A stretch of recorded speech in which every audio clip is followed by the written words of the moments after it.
What's up mga kasiklista? May bago po akong review. May bago na naman po akong bike vlogs po para sa inyo at para din sa inyong kaalaman. So, bike education naman po tayo. Okay, bike education 101 bike vlog po tayo ngayon. At ito po yun ay parte po ng road bike. So, gaano ba talaga kakilala ang iyong road bike? So, kilalanin natin yung road bike. So, kung isa kang gumagamit ng road bike, ay ito ay para sa iyo.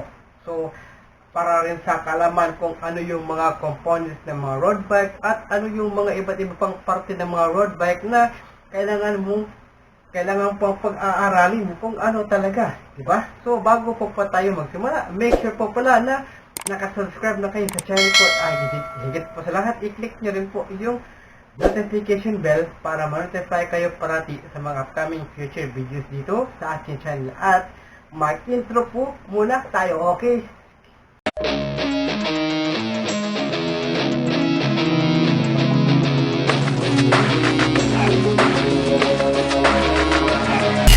Nagpabalik po ako sa ilang segundo lamang. So ngayon ay magsisimula na po tayo. So as what I had said earlier mga kasiklista, ay parte po ito ng road bike, itong ating bike vlog po ngayon. So mag-uumpisa na po tayo. So mga modern road bikes or road brakes, caliper brakes, which are a subcategory of rim brakes. So ito po yung mga brake na kailangan po sa isang road bike. So yung mga modern road bikes gumagamit po ng mga road brakes or caliper brakes po, which is subcategory siya sa rim brake. So katulad din po ng mountain bike, rim brake po siya or tinatawag na V-brake po sa mountain bike. So dito pala sa road bike ay ito pala ang brake pala nila ay road brakes or caliper brakes. Pero meron din namang mga road bikes ngayon ay gumagamit na rin na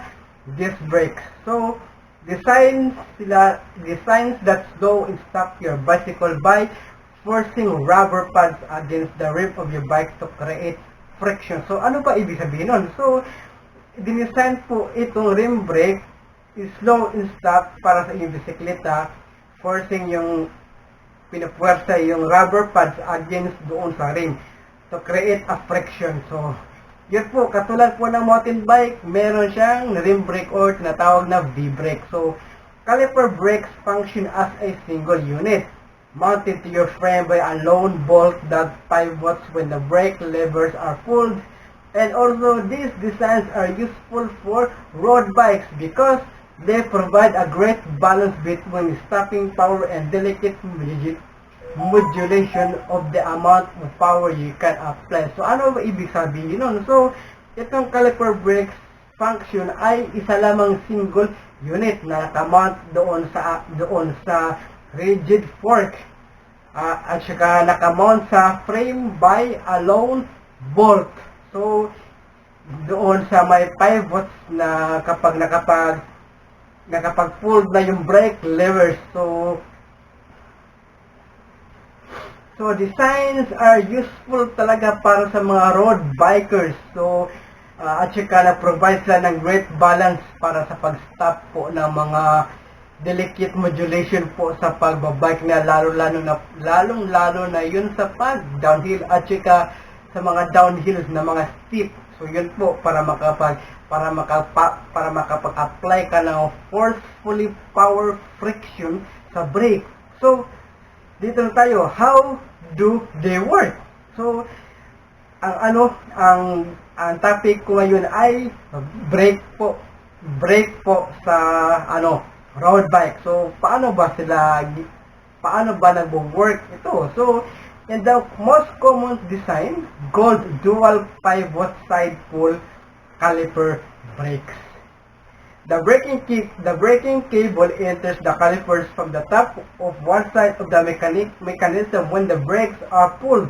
One arm pivots from the center and the other pivots from the side, forcing the brake pads into contact with the rim of the tire. So, anong ibig sabihin nito? So, meron kasing tinatawag sa mga common design po sa mga brake ng road bike meron tinatawag dito na dual pivot side pull caliper brake. So, parang nakikita ko na to dati. So, sa mga iba't ibang mga bike vlogger. At saka itong dual pivot side pull caliper brakes ay parang parang mayroon siyang doon sa gitna. At saka yun po yung nagpo-pull para makapag-brake. So, parang ganun na nga. So, nakita ko kasi ito noon sa isang bike vlogger na international. So, I think RJ Bikes. Nakalimutan para RG, basta. So, yan po ang ibig sabihin. So, pinapuwersa talaga doon ang contact doon sa rim. By the brake pads, okay? And then, caliper brakes provide good stopping power, low weight, and simple operation. While they can be knocked out of alignment, adjustment is easy and straightforward. Overall, they make a great choice for cyclists looking for a good set of brakes. Caliper brakes are generally not used on mountain bikes because the length of the arms that would be necessary to reach around the large knobby tires would compromise the stiffness of the braking action. So, hindi po, ang caliper brakes ay hindi po pwede sa mga mountain bikes kasi nakalagay dito, length of the arms would be necessary to reach around the large knobby tires. So, hindi pwede kasi malalaki yung mga gulong ng mga mountain bike kaysa sa mga road bike. So, yun po mga kasiklista. So, nandito po tayo sa types of road caliper brakes. So, meron pala mga types of road caliper brakes. So, there are 3 main types of caliper brakes on the market today. So, meron na pala ngayon sa market. So, make sure to choose the right type for your bike. Or at least, know what you have in place when you're going to make a repair. So, ibig sabihin nito, make sure pala na pinili mo yung saktong caliper brake para sa iyong road bike. So make sure pala na pinili mo yung saktong caliper brake para sa road bike mo. So or at least know what you have in place when you're going to make a repair. So kung naghanap ka na magpapa-repair sa iyong caliper brake, so doon ka lang pumili kung ano yung type ng caliper brake. So first type is the single pivot side pull, which attaches using a single bolt and pivots around this bolt. Single pivot side pull brakes provide excellent stopping power but can have centering issues that prevent both pads from engaging on the rim at the same time. So ano ba ibig sabihin na single pivot side pull? Ito po palang so ilalagay ko yung picture kung ano yung single pivot side pull. So yan po yung picture niya. So which attaches doon sa single bolt at saka sa pivot around doon sa bolt. So parang so nakikita yung picture, yan po siya. Yan po yung single pivot. So hindi ko masyadong ma-explain kasi hindi naman talaga ako roadie expert, di ba? So ni-research ko lang to para lang din sa inyong kaalaman. So, kasi nagbabike kayo ng road bike pero hindi niyo alam yung kung ano talaga yung mga maintenance at saka mga parts ng road bike, di ba? So, dagdag kaalaman na rin po sa inyong mga kasiklista. So, single pivot side pull brakes provide excellent na nakapag-stopping power siya, centering issues at saka nag-prevent siya both pads from engaging on the rim. So, nag-prevent siya ng tawag dito, nasa na ba yun? Okay. Nag-prevent both pads siya engaging doon sa rim at the same time. So, once nakapag-brake ka na, din yung brake. So, parang pinapuwersa mo siyang binibrake. So, yung ganun, okay. So, yung pangalawa naman, itong second common type of caliper brake is a dual pivot side pull. So, pareho lang naman pero naka-dual na siya. So, ito po yung picture ng dual pivot side pull, which uses an asymmetrical design to provide good centering abilities as well as strong braking, making them preferable especially when long-reach brakes are required. This is the most common form of caliper brake on the market today. So, known na pala ito. Most common po itong dual pivot, dual ba ito? So, common na pala itong dual pivot na side pull, itong caliper. Itong second common type at saka uses po siya ng asymmetrical design to provide good centering abilities as well as strong braking. So, napakaganda at saka parang makapagkapit talaga siya doon sa gulong, di ba? Kumakapit talaga siya sa gulong kapag kumakapit siya sa rim kapag nagbe-brake ka na. So, yan po ibig sabihin ng dual pivot side pull. So, nandito na pa tayo sa pangatlo. Ito po yung the third and least common form of caliper brakes is the center pull design. So, ito yung nakita ko nung isang bike vlogger. So, it's center pull design which was common in the past but has been largely phased out. So, phased out na pala to. Sayang, no? As the name implies, this use a center-located brake wire instead of a side pull and are still found on some bikes where particularly long reach is required. So, sayang, di ba? Phase out na pala tong center pull design. So, anong ibig sabihin pala ng caliper brake na ito na center pull design? So, talaga pinaka-common po ito noong past. Hindi ko alam kasi hindi naman talaga ako.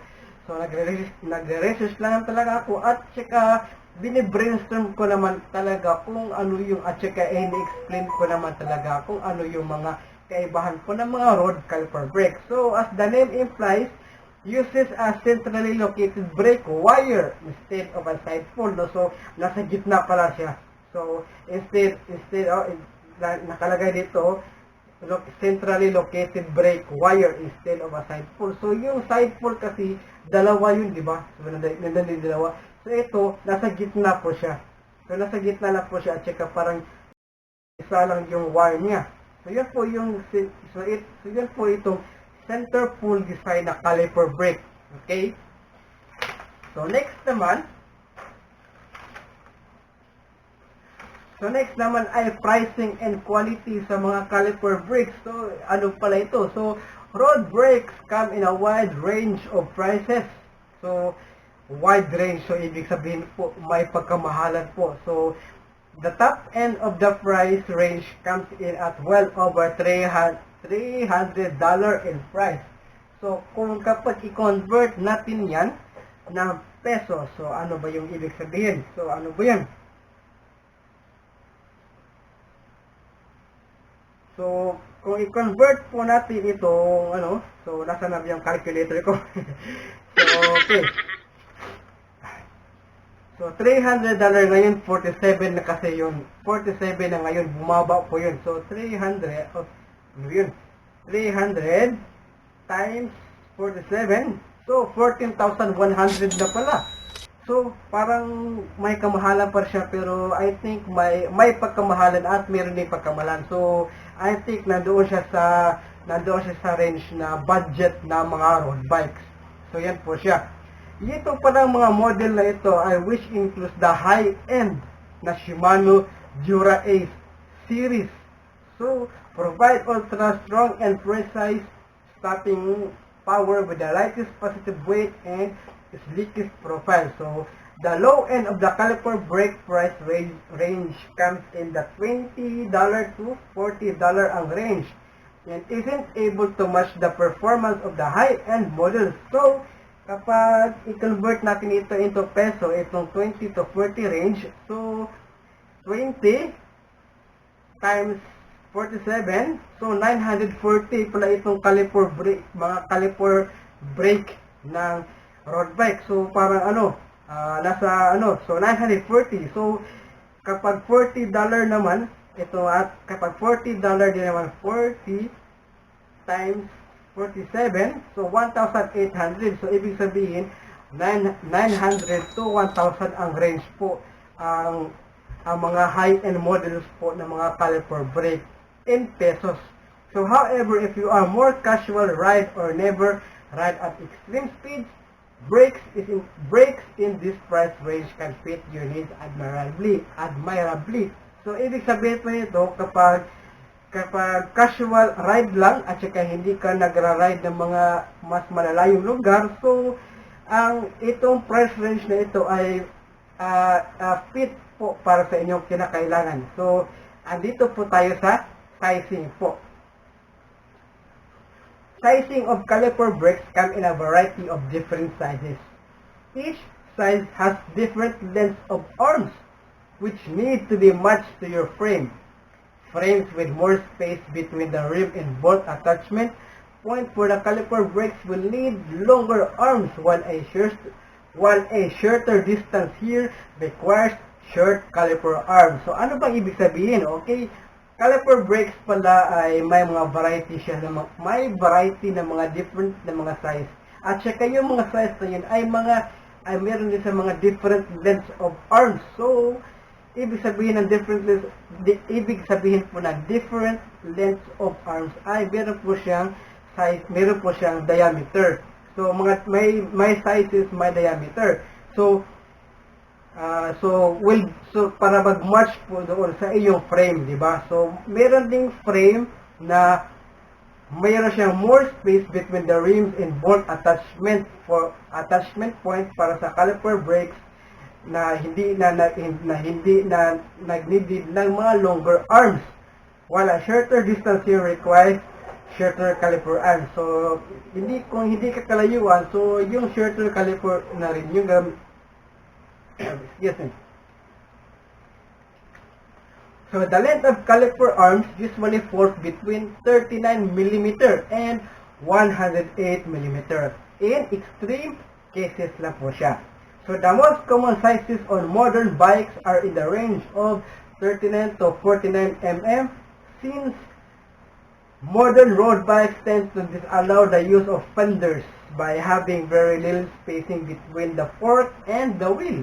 And since a shorter caliper arm length also called reach gives better leverage and lower flex while braking. So, anong ibig sabihin? Okay, yung caliper ay may length arms na nasa between 39 mm and 108 mm. So, pang extreme cases na talaga siya, pero ang common sizes po ng mga modern bikes ay nag-range po ng 39 to 49 mm. Since yung mga modern road bikes tend to disallow, so hindi po pwede ginagamit kasi meron siyang the use of fenders by having very little spacing between the fork and the wheel. So, disallow na nila kasi yung iba kasi mga road bike ginawa kasi pang touring. So, pinalitan nila ng gulong na pang gravel, di ba? Pwede yun, di ba? Pwede yun. At saka, talagang, yung iba kasi mga bikers, katulad ng mga nag-touring, bikepacking, naglalagay kasi sila ng, karang fenders, yung, parang mudguard na para hindi yung tumalsik yung putik. So, yun po yung ibig sabihin nito. So, by having very little spacing between the fork and the wheel. So, maliit na espasyo lang talaga between doon sa fork and the wheel, kaya disallow na nila. So, at saka since a shorter caliper arm length, so meron silang tinatawag na reach, kaya mayroon siyang nagbibigay po ng better leverage and lower flex while braking. So, how to use caliper brakes? Okay, dito na po tayo.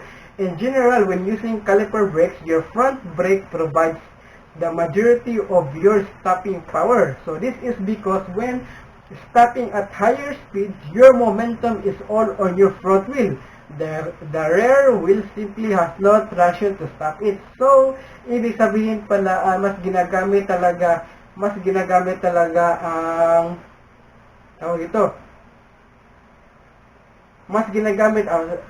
ang general using caliper brakes, your front brake provides the majority of your stopping power. So, yung front pala ang ginagamit talaga majority ng mga road bike.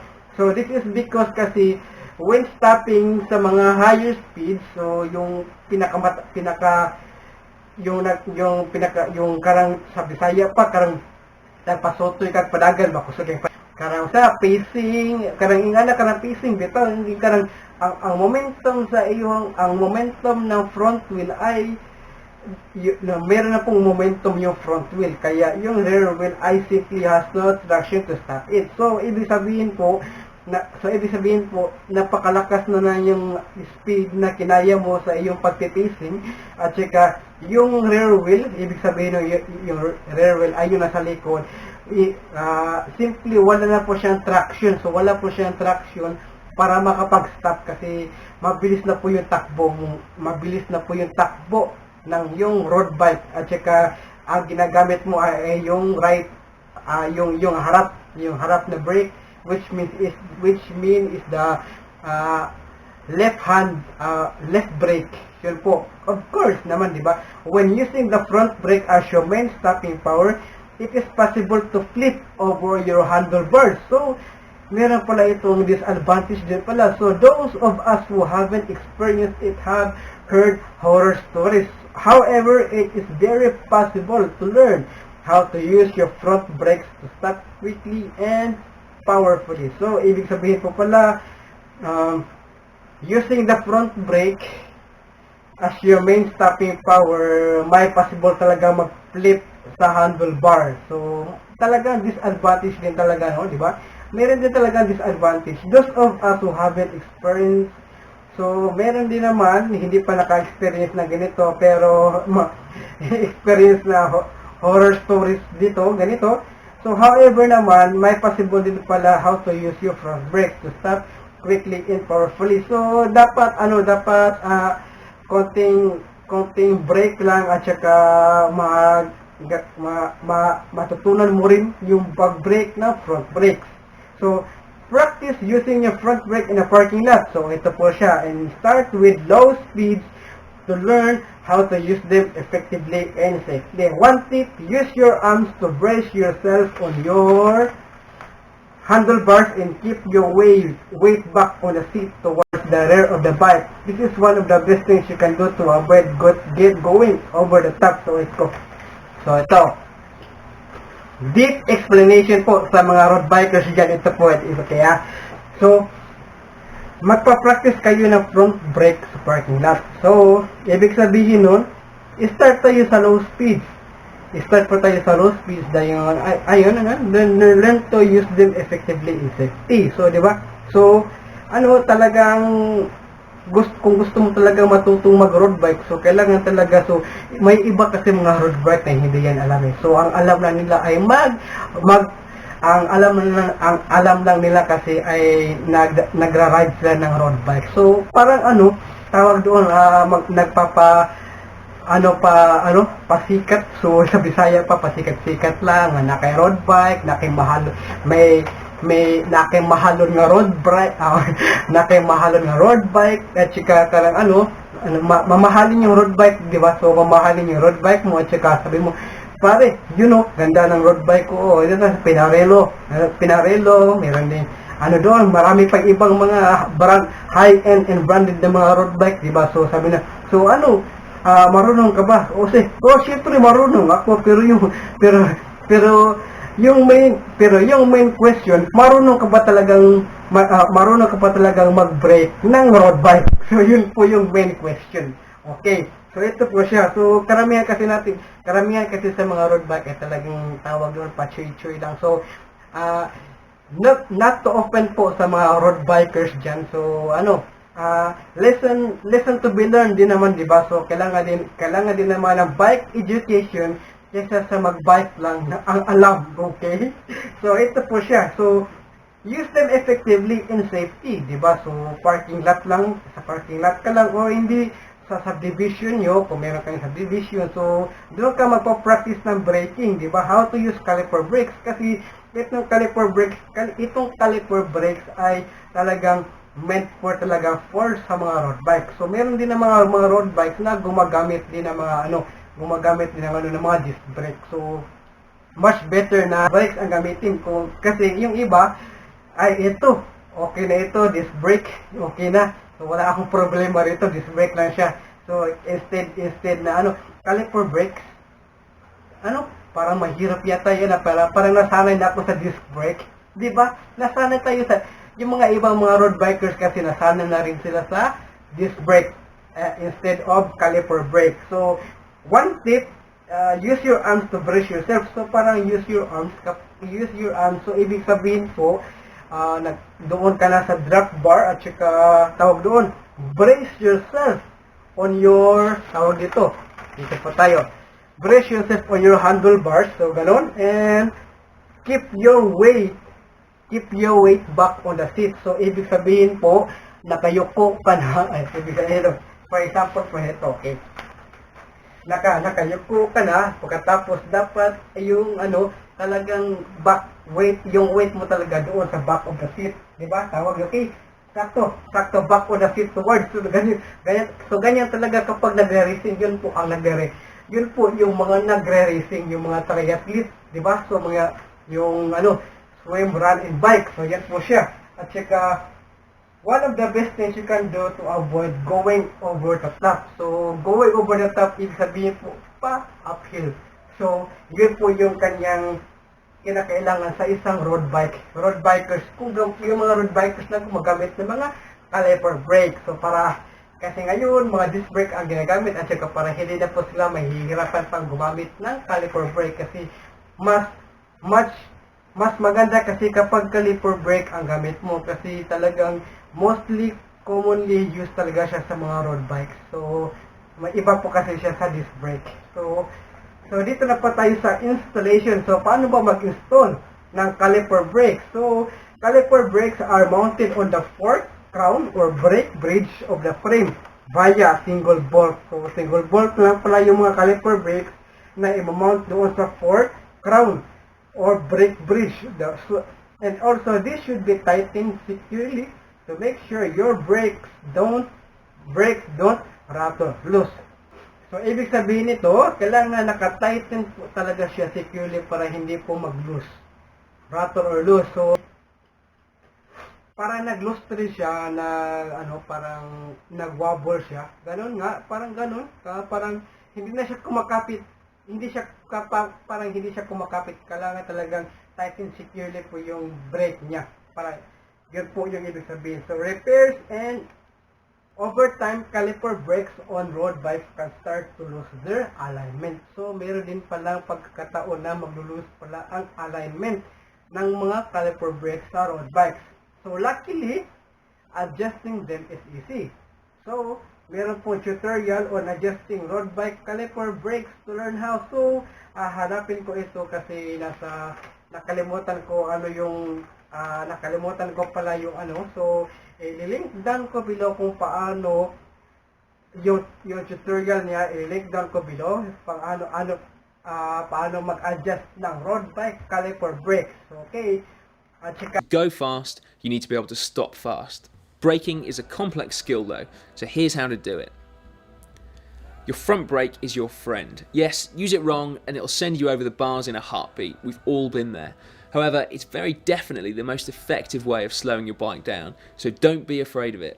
Use both brakes at the same time for maximum effect. In this shot, Dan in the middle is using only his back brake. On the right, Tom is using only his front brake, and I'm on the left using both. You can see just how different the effectiveness of the brakes really are. Your front brake is your friend. Body position. You'll quickly see though that when you're stopping fast, your body weight needs to be in the correct place. Effectively, the harder you brake, the further back you need to put your weight. Straighten your arms and push your backside behind the saddle. It also helps to have your hands on the drops. This puts your body weight as low as possible and keeps your hands secure. Learn how much grip you have. On dry, smooth roads, we're usually blessed with more grip than we know what to do with. However, road surfaces vary, as do weather conditions, so when braking hard, you need to judge how much grip you actually have. Skidding with your back wheel isn't too much of a problem, but losing grip on the front is much more serious. Look out for and avoid loose gravel or mud, broken surfaces and potholes, and wet patches on the road. Avoid braking in corners. Braking hard isn't a problem therefore when you can judge the road surface, but another time to be careful when braking is while cornering. Your tyres will already be under stress from the physics of cornering. Applying more then through the brakes is a recipe for skidding. In a corner, this is a real problem. The back end will either step out, or worse still, the front will go, dumping you straight on the floor. It's possible to brake in corners, of course, but be gentle when applying them, and if possible, avoid it altogether. Riding in a group. When riding in a group, braking sharply is often the cause of crashes. Of course, you can brake when riding in a group, but do so safely. Don't jam them on, as riders behind will be taken by surprise. Like a flock of birds, a bunch has to act as one, and it's a good idea to communicate. If the group needs to slow down, say it, and raise your hand, giving everyone plenty of time to react. In a video about braking, it seems wrong to say, avoid braking, but when riding in a peloton though, try to stay off your brakes as much as possible. It makes the group much smoother and safer in the long run. So, remember that your front brake is the most effective means of slowing down, so learn to love it. Adjust your body weight according to how quickly you're stopping, and adjust how hard you're pulling on the brake according to the level of grip available on the road. Lastly, don't pull... Yun po mga kasiklista, sana may matutunan din po ang mga road bike users ditong caliper brakes ng mga road bike. So sana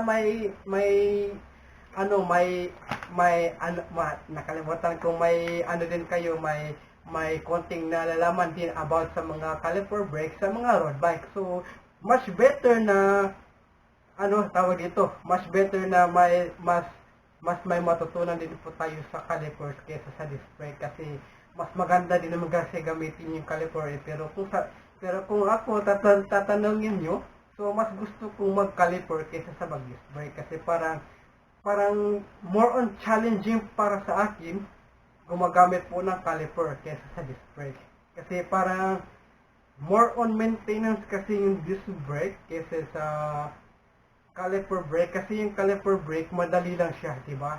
So kasi kung gumagamit ka ng disc brake, may konti talagang talaga yung isip mo na ang hirap nito, parang hindi ko na kaya, susuko na ako. So yun, di ba? Yung meron din minsan yung may isip mo talaga, susuko ka na lang, maintenance.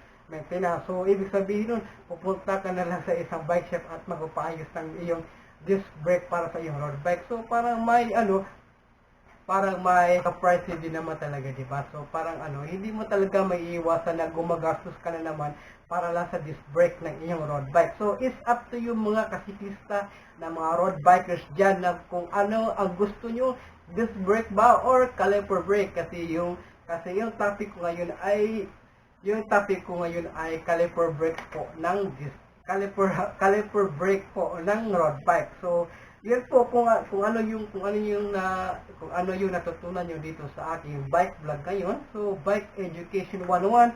So sana may matutunan po kayo at meron din po kayong makuha na kaalaman sa mga road bike na caliper brakes. So guys, thank you so much for watching. Ako nga pala si Ronald at ako po ang The Tech Cyclist. Magkikita-kita po tayo sa susunod na bike vlog at ito po yung aking channel, The Tech Cyclist. See you again on my next video. Kita-kita po tayo. Okay, see you again. Peace out.